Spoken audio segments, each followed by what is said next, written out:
In a concerning story here, Iran could be getting a major package from China, with the regime reportedly set to receive Chinese shoulder-launched missile systems. Chief National Security Correspondent Jennifer Griffin reports live in D.C. for us this afternoon. Jennifer, what are we hearing on this?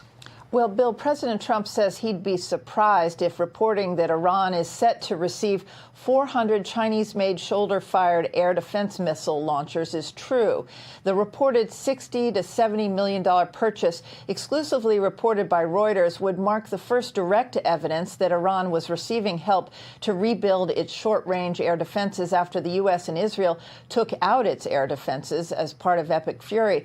China's foreign ministry is denying the report, and President Trump questioned whether it is true based on past conversations he has had with China's President Xi, who is slated to visit the White House on September 24th.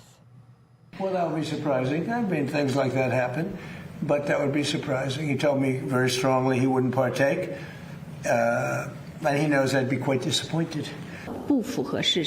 The relevant reports are inconsistent with the facts and completely groundless.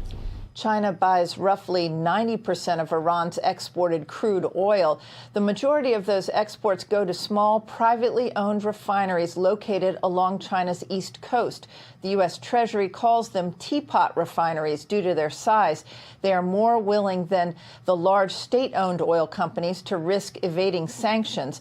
Iran uses the revenue from Chinese oil exports to finance its military and build weapons.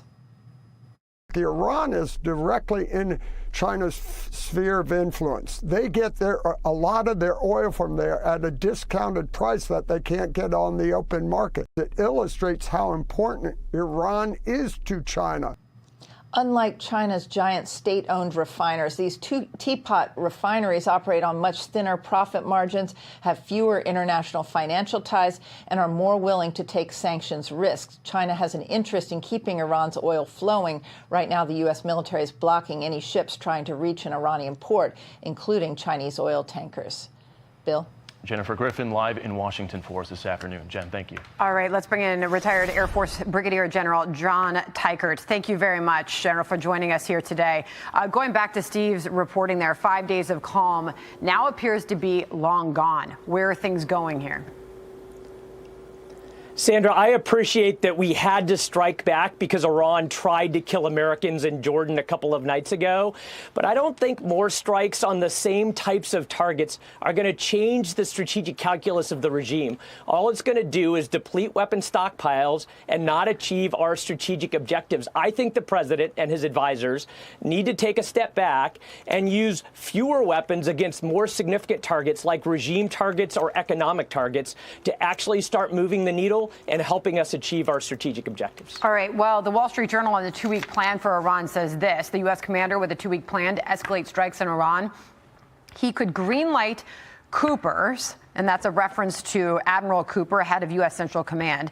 He could greenlight Cooper's option of 10 to 14 days of intensive airstrikes intended to cripple Iran's missile capability, despite warnings that the U.S. is running low on air defensive munitions.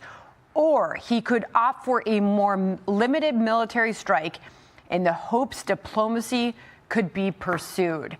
You know, it seems we've been here before in this conflict.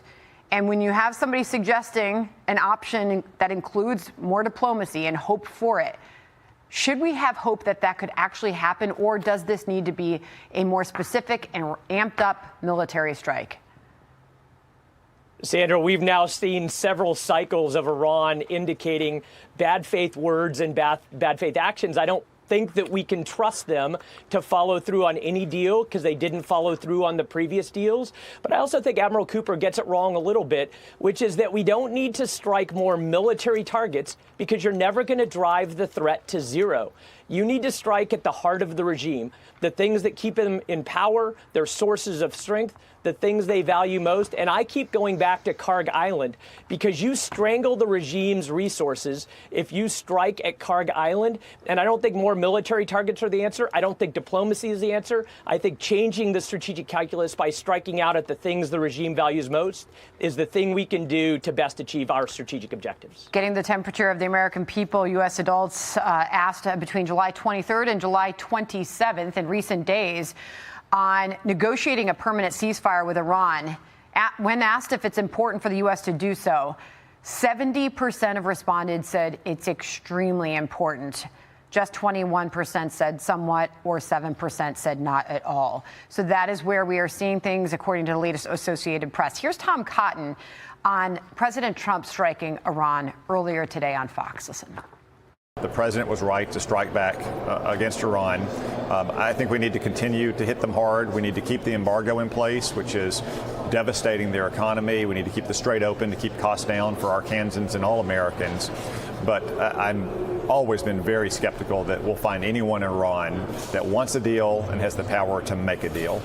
So tie that together with that recent polling, and are we getting this right?